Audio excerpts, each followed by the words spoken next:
भारतीय हिमायत याफ्ता जमात अल हरार का कराची में रेंजर्स कैंप पर हमला। दहशतगर्दों ने मेन गेट पर धमाके के बाद हिफाजती हसार तोड़ने की कोशिश की।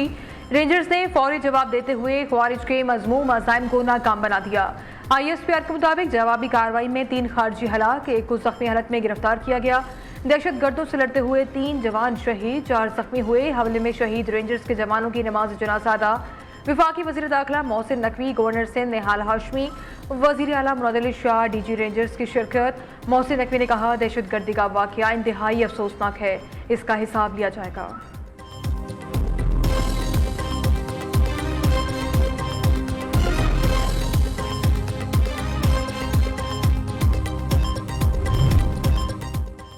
सदर मुमलिकत का कराची रेंजर्स कैंप पर हमला नाकाम बनाने पर सिक्योरिटी फोर्सेस को खराज तहसीन। आसिफ अली जरदारी ने कहा, कौम अपने बहादुर सिपाहियों की कुर्बानियों को कभी फरामोश नहीं करेगी। वज़ीर आज़म शहबाज शरीफ कहते हैं, फितनत हिंदुस्तान और इसके सरपरस्त नापाक अज़ाइम में कभी कामयाब नहीं होंगे। फील्ड मार्शल सैयद आसिम मुनीर कहते हैं, जवानों की शहादत का बदला लेने के लिए मुर्तकिब अफराद के लिए जवाबी कार्रवाई की जाएगी। वज़ीर आला पंजाब मरीम नवाज कहती हैं, पूरी कौम दहशतगर्दी के मुकम्मल खात्मे के लिए यकसू है।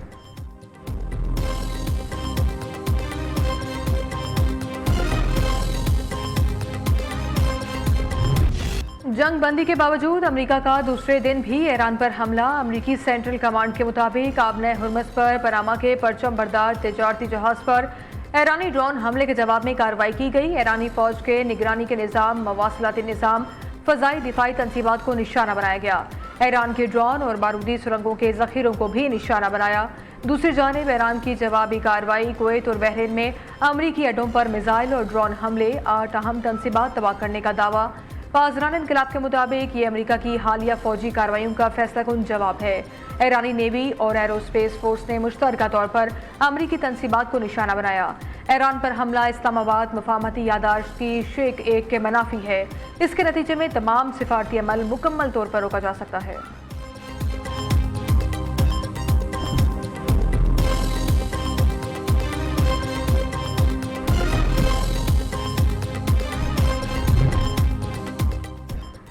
तेहरान ने सबक ना सीखा तो ईरान का वजूद बाकी नहीं रहेगा। अमरीकी सदर की फिर धमकी। डोनाल्ड ट्रंप ने कहा, अमरीका ने जंग बंदी मुआहदे की खिलाफ वर्जी पर ईरान पर हमले किए। मिसाइल, ड्रोन ज़खायर, साहिली रडार तनसीबात और दीगर फौजी अहदाफ को निशाना बनाया। ऐसा लगता है वो कभी नहीं सीखेंगे। अमरीका मुस्तकबिल में भी मजीद कार्रवाई कर सकता है। ऐसा वक्त भी आ सकता है जब हम मजीद तहम्मुल ना दिखा सकें। हमें वो काम फौरी तौर पर मुकम्मल करना पड़ेगा जिसकी हमने बहुत कामयाबी से इब्तिदा की है।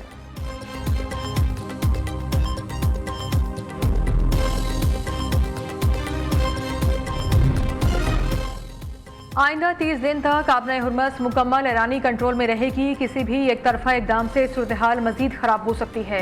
अमरीकी हमले आबने हुर्मुज़ की मुकम्मल बहाली में रुकावट हैं।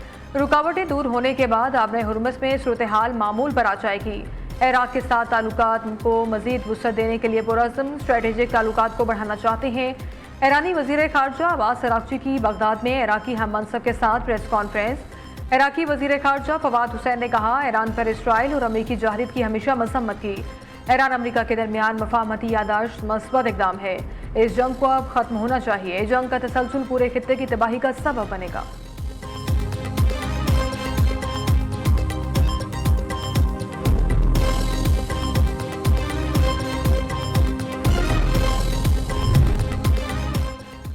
अमरीकी हमले इस्लामाबाद मफाहमती यादाश्त की खिलाफ वर्जी है। ईरान अपने दिफा के लिए हर जरूरी इकदाम करेगा। बैरूनी जाहिद का भरपूर जवाब देने का हक महफूज रखते हैं। तर्जुमान ईरानी वज़ारत खारजा इस्माइल बकाई का कहना है, वहशियाना हमले सबूत हैं अमरीका अपने वादों की कदर नहीं करता। मुआहिदों की खिलाफ वर्जी अमरीका की पॉलिसी का हिस्सा बन चुकी है।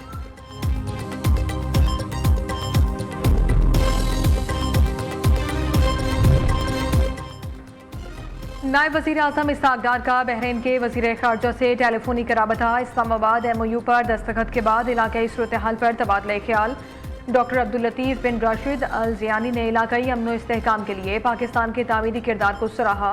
इसहाक़ डार का बरतानवी वज़ीर खारजा से भी राबता। बाहिमी राबते बरकरार रखने पर इत्तफाक। नायब वज़ीर आज़म की यूरोपीय यूनियन की खारजा पॉलिसी सरबराह काजा क्लास से भी टेलीफोनिक गुफ्तगू हुई। काजा क्लास ने हालिया जंग बंदी के खिलाफ वर्जियों पर तशवीश का इजहार किया।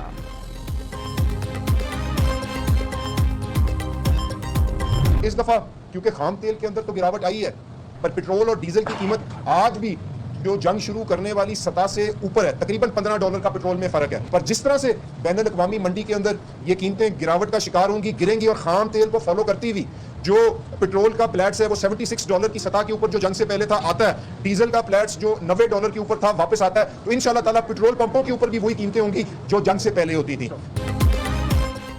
आलमी मार्केट में जैसे ही खाम तेल की कीमत $74 हुई, आवाम को रिलीफ देंगे। पिछले हफ्ते पेट्रोल की कीमत जितनी कम हुई उससे ज्यादा हमने कमी की।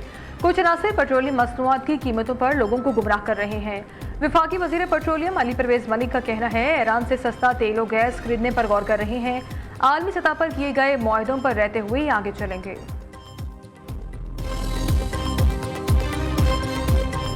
हाईएस्ट एवर 4.9 मिलियन टन गंदम की पैदाइश हुई है हमारे सूबे में साथ। इसकी वजह से इंशाल्लाह ताला हमें शॉर्टेज नहीं होगी। ऑपोजिशन को इक्वल क्या बेहतर अपॉर्चुनिटी मिलती है। जरा सिंध से निकले ना, प्यार मोहब्बत की धरती से निकलें और पंजाब में तो कोशिश करें। सिंध वो सूबा है जो इस वक्त असेंबली में हर जबान बोलने वाला पाकिस्तान का शख्स यहाँ मौजूद है। बजट में आवाम को भरपूर रिलीफ फराहम किया। सिंध पहली बार गंदम में खुद कफील होगा, किसी से मंगवानी नहीं पड़ेगी। सूबे की तरक्की के लिए सबको मिलकर काम करना होगा। जहां अच्छे काम हो वहां अपोजिशन की तारीफ होनी चाहिए। सिंध असम्बली जमहूरी रवायात पर गामजन है। अपोजिशन को दीगर असम्बलियों की निस्बत ज़्यादा हुकूक हासिल है। वज़ीर आला सिंध सैयद मुराद अली शाह का सिंध असम्बली इजलास में इजहार ख्याल, कहा जल्दी पर तेल डालने के बजाय माहौल बेहतर बनाने की ज़रूरत है। मोहब्बत करने वाली धरती सिंध से निकलकर पंजाब तो जाएं। आप लोग आए तो सिर्फ सिंध ने कबूल किया और किसी ने नहीं। हम आपसे हुकूमत छोड़ने का नहीं कहते, सिंध के हुकूक पर आवाज़ उठाने का कहते हैं। सूबे को माली मामलात में मुश्किलात का सामना है। विफाक से फंड्स की मुंतकली अहम है।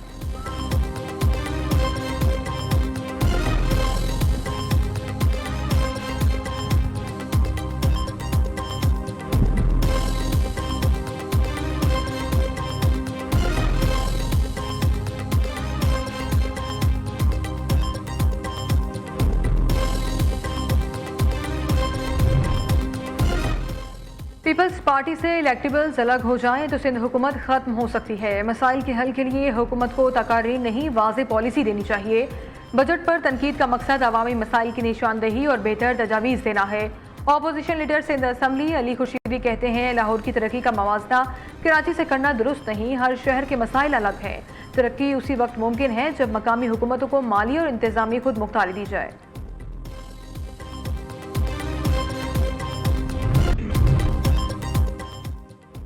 पीटीआई ने आज़ाद कश्मीर इंतखाबात के लिए 31 उम्मीदवारों को टिकट जारी कर दिए। तहरीक इंसाफ ने इलेक्टेबल नहीं, नौजवान नजरियाती कारकुनों को मैदान में उतारने का फैसला किया।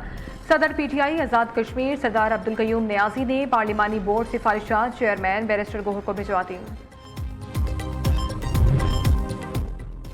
कराची पोर्ट ट्रस्ट की 138 साला तारीख में कार्गो हैंडलिंग का नया रिकॉर्ड कायम। 5,46,85,000 टन कार्गो हैंडलिंग का सबका रिकॉर्ड अबूर कर लिया। वजीर बहरी अमूर जुनैद अनवार चौधरी ने कहा, कार्गो हैंडलिंग का नया रिकॉर्ड बहरी शोबे की तरक्की का वाज़ेह सबूत है। पाकिस्तान को मजबूत बहरी तिजारती मरकज़ बनाने के लिए इस्लाहात जारी हैं। सिंध में पोलियो वायरस के खात्मे की जद्दोजहद में आम पेशरफ्त। वफाकी वजीर सेहत मुस्तफ़ा कमाल का कहना है, सूबे में माहौलियाती नमूनों के नताइज में नुमाया बेहतरी रिकॉर्ड की गई है। 29 में से 28 माहौलियाती नमूने मनफी आए। ये अगस्त 2023 के बाद मनफी माहौलियाती नमूनों की सबसे ज़्यादा तादाद है। डेंटिस्ट्री के हवाले से बड़ी खबर, बीडीएस प्रोग्राम की मुद्दत 4 से बढ़ाकर 5 साल कर दी गई। 2025-26 से पंजाब के तमाम डेंटल कॉलेजेस में 5 साल बीडीएस नाफिज। यूनिवर्सिटी ऑफ हेल्थ साइंसेज ने नोटिफिकेशन जारी कर दिया। बलूचिस्तान के इलाके मूसा खेल में गुज़िश्ता रोज़ आने वाले ज़लज़ले से 125 घर मुतासर, 19 अफराद मामूली ज़ख्मी हुए। ज़िला इंतज़ामिया ने मुतासरीन के लिए मेडिकल कैंप कायम कर दिए। खेमे, बिस्तर, सोलर लाइट्स और दीगर इमदादी अशिया तकसीम। पीडीएमए ने नुकसानात की रिपोर्ट जारी कर दी।